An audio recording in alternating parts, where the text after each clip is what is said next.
You can still build a house in America without a county building permit. A real house, on real land, not a shed with emotional support windows, not a tarp cabin held together by optimism and 2 YouTube tutorials. A structure on rural land where the county basically looks at you and says, yeah, we don't do that here.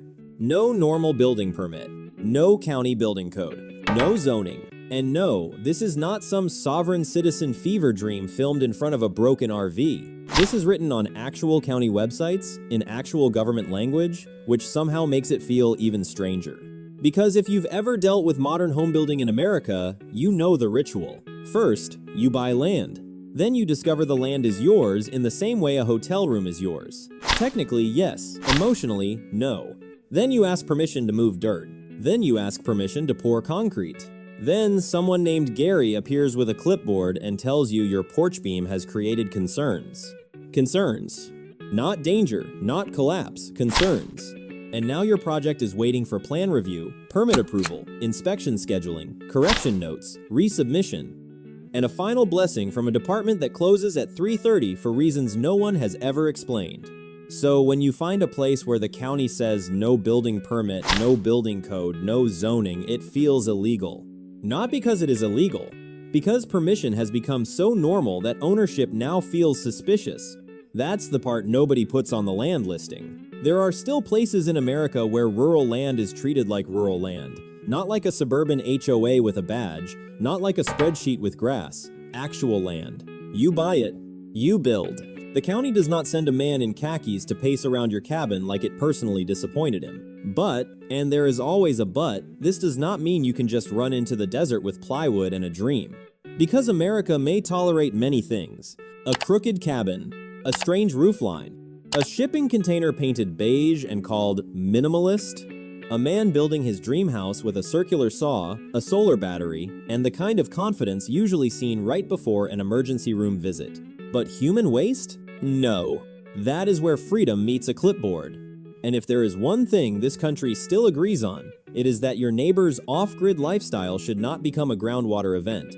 Welcome to the strange world of rural building freedom in America. It is real. It is legal in certain places, and it comes with a very serious section about sewage.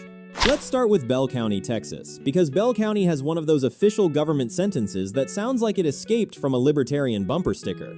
On the county engineer frequently asked questions, Bell County says that if you are building in the unincorporated areas of the county, outside city limits, there is no county building permit, no building code, and no zoning with which you must comply. Just sitting there. On a county website, like a normal sentence. No fireworks, no eagle scream, no man in a cowboy hat whispering, "Don't tell Austin." Just no building permit, no building code, no zoning. If you have ever tried to remodel a bathroom in a regulated city, that sentence feels like contraband. You can almost hear a California architect drop his oat milk latte.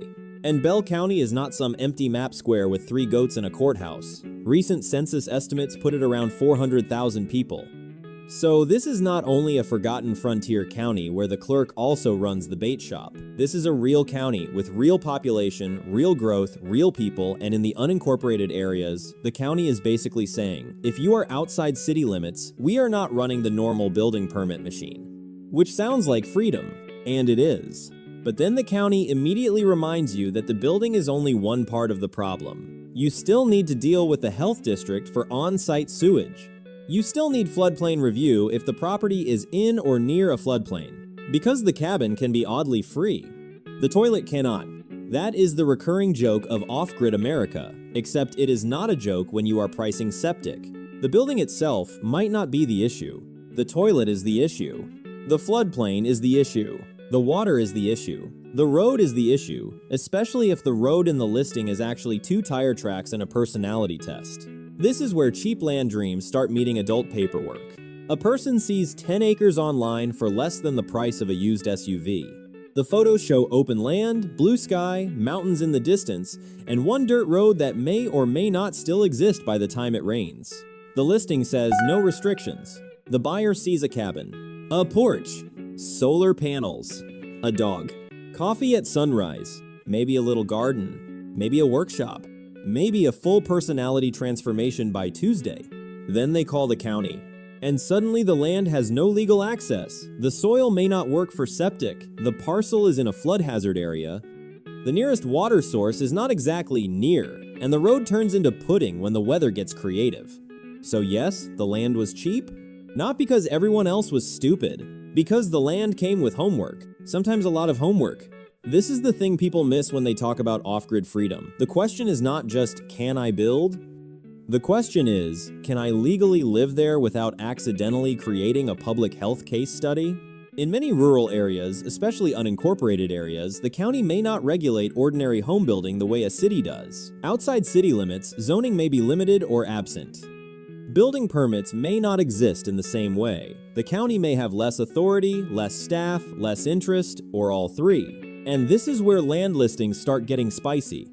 No zoning. No restrictions. Build what you want. Perfect off-grid property. Which sounds great until you realize no restrictions sometimes means the seller stopped reading after the fun part. No zoning does not mean no laws. It means one category of law may not apply there. It does not mean septic rules vanished into the prairie. It does not mean floodplain maps are decorative. It does not mean private deed restrictions are imaginary. It does not mean the access road is real just because someone drew it on a plat map in 1974. Texas is probably the best state for understanding this weird contradiction, because rural Texas can feel incredibly free and still very much not lawless. Texas counties generally have weaker land use powers than cities. In many unincorporated areas, counties cannot zone land the way municipalities can. That is one reason rural Texas keeps showing up in off-grid conversations. You get places where one parcel has a ranch house, another has a workshop, another has an RV setup, and somewhere nearby, someone is definitely welding something that should have had a warning label. It is not neat. It is not curated. It is not a master planned community where the mailboxes match and everyone has trauma from beige siding. It is rural land doing rural land things. But Texas still regulates septic. The Texas Commission on Environmental Quality is very clear about on-site sewage facilities.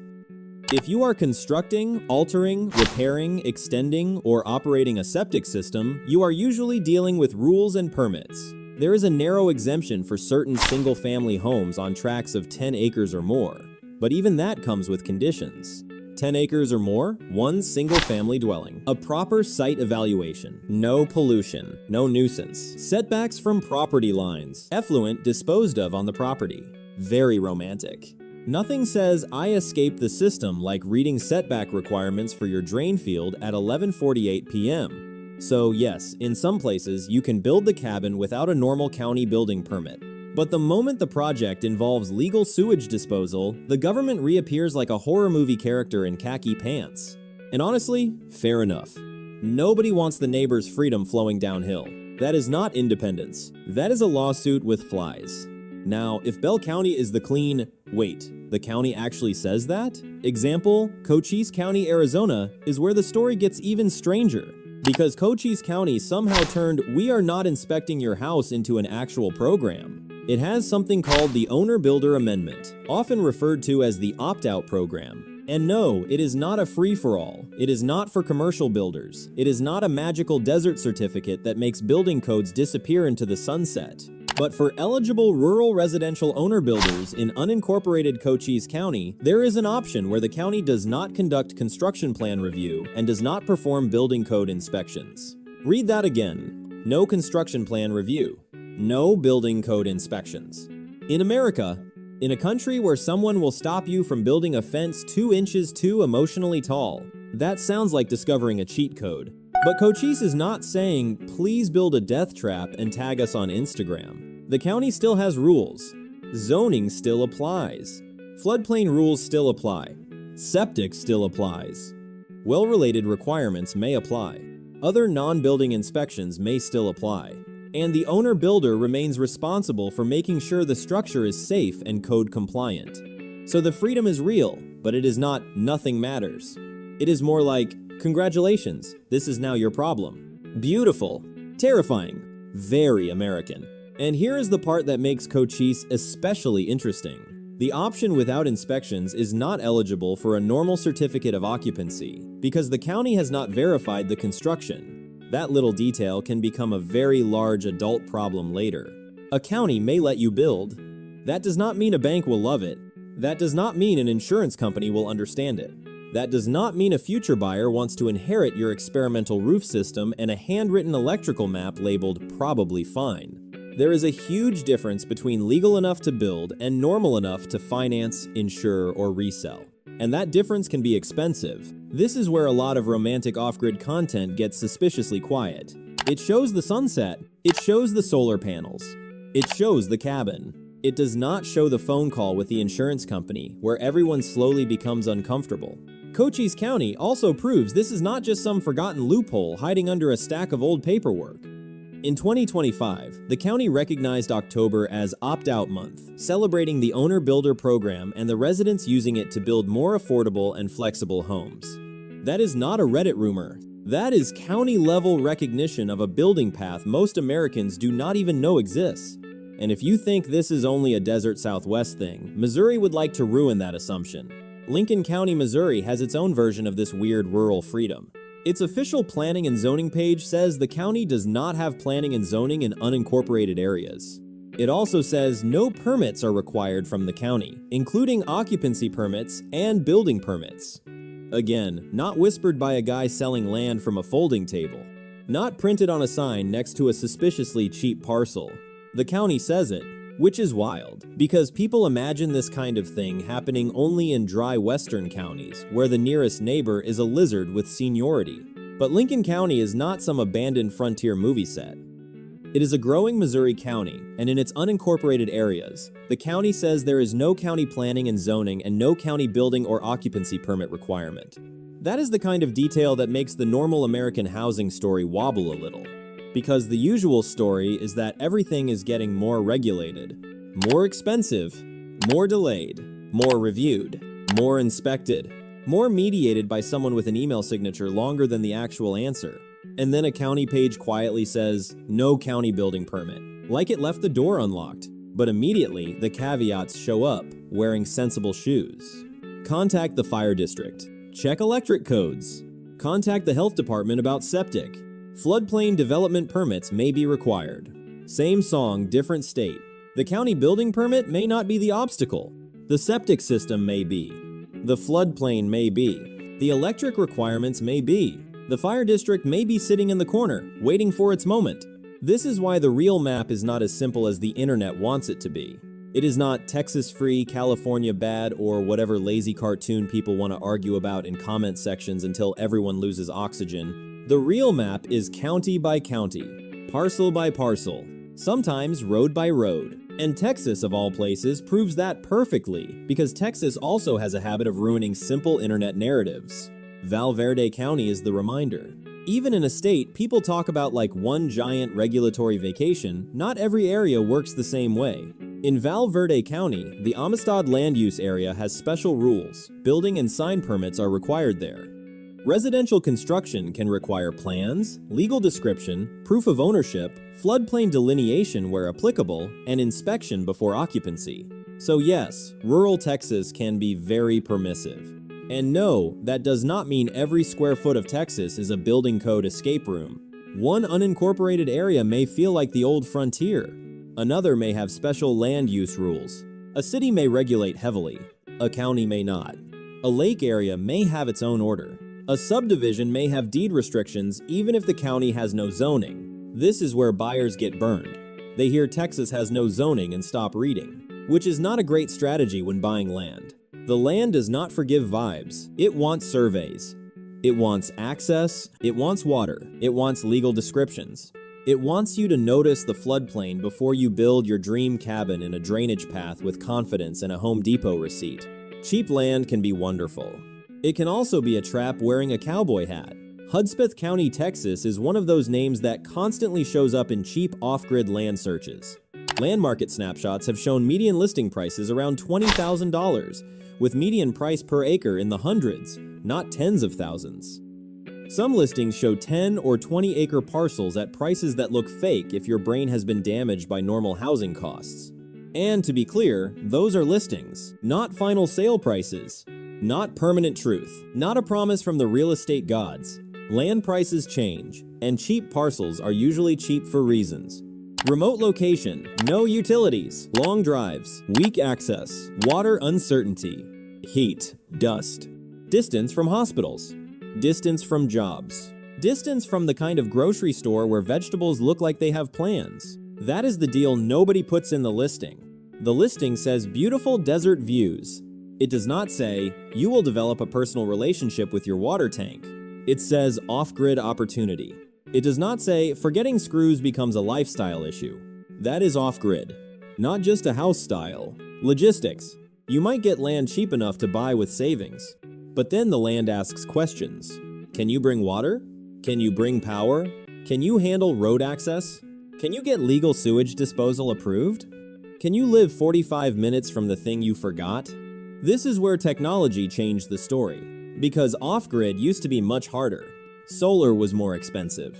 Battery systems were more limited. Internet access in remote places was often a joke told by a router with one blinking light. From 2010 to 2020, benchmark residential solar photovoltaic capital costs fell by about 64%, according to NREL. That is not a small drop. That is the kind of decline that changes who can even imagine living beyond the power lines. Then batteries got better. Inverters became more accessible. Efficient appliances became normal. Small solar systems became less exotic. Portable power stations appeared everywhere online like shiny little anxiety boxes. By 2024, the US solar industry installed nearly 50 gigawatts of capacity, and solar accounted for about 66% of new electricity generating capacity added to the US grid that year, according to SEIA. Now, does that mean every off-grid cabin is suddenly a clean, glowing, solar-powered dream with perfect lighting and linen curtains? No. Some systems are elegant. Some systems are terrifying. Some systems look like an electrician lost a bet. But the barrier is lower than it used to be.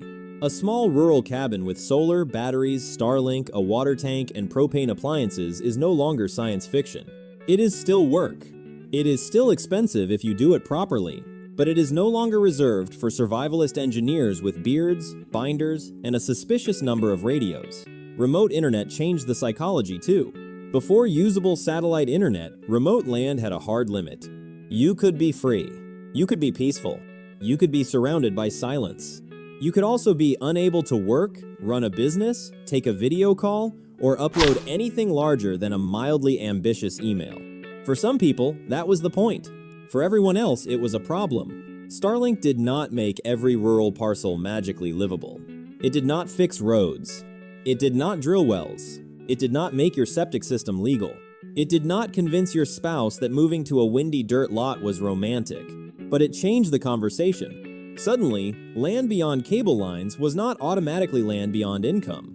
Remote work entered the picture, and rural property was no longer only for retirees, ranchers, and people with suspiciously strong opinions about generators.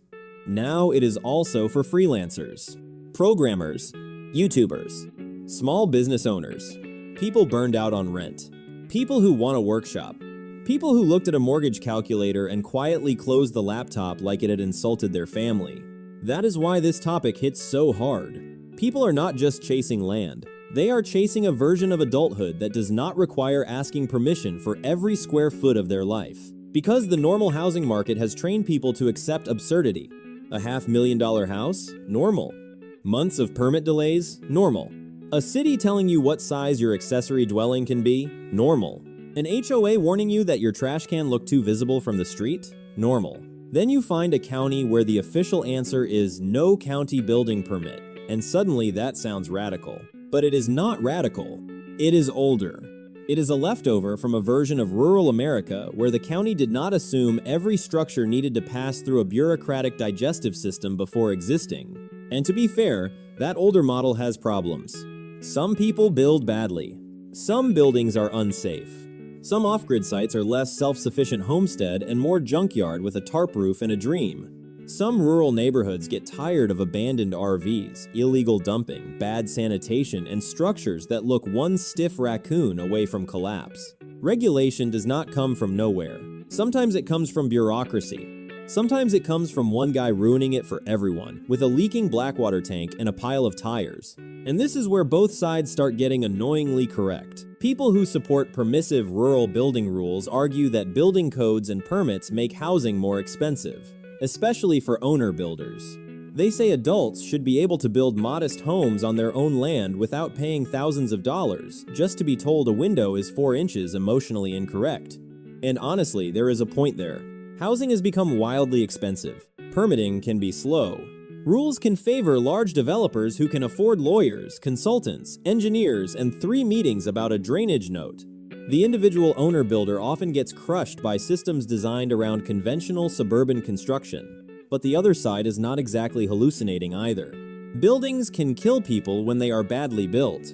Bad septic can contaminate water. Floodplains are not theoretical. Fire risk is real. And your freedom to build gets complicated when your choices become someone else's hazard. The best places are not lawless. They are selective. They may step back from ordinary building control, but still step in around sanitation, flood risk, roads, and public safety. The worst places are not free. They are just neglected. And there is a difference. A genuinely permissive county says, "We will not micromanage your rural house, but sanitation and floodplains still matter." A neglected place says, "Good luck. Nobody is checking anything, including the thing that will become your problem later." That distinction matters if you are actually trying to live there, not just build a fantasy Pinterest board called Cabin Era. So what does building off-grid like this actually look like? Usually, not like the glossy version. It looks like a modest structure first. Maybe a small cabin. Maybe an owner-built house in stages. Maybe a shed conversion where allowed. Maybe solar panels mounted before the interior walls are finished. Maybe a water tank sitting there like a very expensive plastic pet. Maybe a composting toilet temporarily, while the real septic plan becomes the main character. It looks like driving farther than expected. It looks like learning that road access can mean a county road, a private easement, a dirt track, or a line on a map that exists mainly as a legal suggestion. It looks like calculating battery capacity at midnight because the fridge exists and physics is rude. It looks like finding out the nearest hardware store closes before your project reaches the crisis stage. It looks like freedom, but not convenience. That is the part people miss. Off-grid freedom is not the same as easy freedom. Easy freedom is what land ads sell. Real freedom has maintenance. Real freedom has water filters. Real freedom has septic paperwork. Real freedom has a generator that refuses to start at the exact moment you become philosophical. Still, there is something powerful about knowing these places exist. Because they prove the American housing system is not one system, it is thousands of local systems stacked on top of each other, contradicting each other in the most confusing way possible. In one county, you may need plan review, inspections, and occupancy approval. In another, outside city limits, the county may not issue a normal building permit at all. In Cochise County, eligible owner builders can choose a route with no plan review and no building code inspections, but they still deal with zoning, septic, wells, and floodplains. In Lincoln County, Missouri, the county says there is no planning and zoning in unincorporated areas and no county building or occupancy permits, while still pointing people toward health, fire, electric, and floodplain authorities. In Bell County, Texas, the phrase "no building permit, building code, or zoning" appears in an official county frequently asked questions, which is the kind of sentence that sounds like it should be whispered in a basement. And in Valverde County, Texas, the Amistad area reminds everyone that one county can still have special rules in one specific place. So, the real map is messier than the internet wants it to be. Not red states versus blue states. Not freedom states versus control states. Not some lazy internet cartoon. The real map is county by county, parcel by parcel, sometimes road by road, and the only way to know is to read the actual rules before buying. Not the land listing, not the YouTube comments, not a Facebook post from a man whose profile picture is a truck. The county rules, the state septic rules, the floodplain map, the deed restrictions, the access documents, the local exceptions. Because no restrictions can mean the seller did not check. Build what you want can mean within limits we did not mention. Perfect off-grid land can mean no water, no power, no access, no refunds. There is a reason land is cheap. Sometimes the reason is manageable. Distance. No utilities. A long drive. A slower lifestyle. Sometimes the reason is more serious. Poor access. Water problems.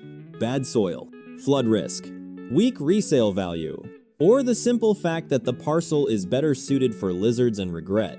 But sometimes it really is an opportunity, a place where the land is still affordable, where the county does not force every rural cabin through urban rules, where solar and satellite internet make independence more realistic, where a careful person can build slowly, legally, and far more cheaply than the normal housing market would allow. Not lawless, not effortless, not the fantasy version where you buy 5 acres and become a rugged pioneer by Tuesday, but real. And that is why it feels illegal. Because the normal system has become so expensive and permission-heavy that ordinary rural autonomy now feels like a loophole. Owning land and building a modest home should not feel like discovering a glitch, but in some places it does. You read the county frequently asked questions. You check the septic rules. You check the floodplain map. You check access. You check deed restrictions. You check whether the county actually means what the listing claims. And then, sometimes, after all of that, the answer is still yes. You can build there, maybe not anything, maybe not carelessly, maybe not without dealing with the toilet bureaucracy, because apparently civilization begins and ends in the drain field. But yes, you can still build off-grid like this in America. Not everywhere, not without homework, and definitely not because the internet promised you a 10-acre paradise next to a road that exists emotionally. But in the right unincorporated place, with the right rules, the right land, and a realistic understanding of water, waste, power, and access, the old idea is still alive. A small house, your own land, no city grid, no normal county building permit, no inspector pacing around your cabin like it personally disappointed him. Just you, the land, the weather, the septic rules, and the quiet realization that freedom is still possible. It just comes with a county PDF and a very serious section about sewage.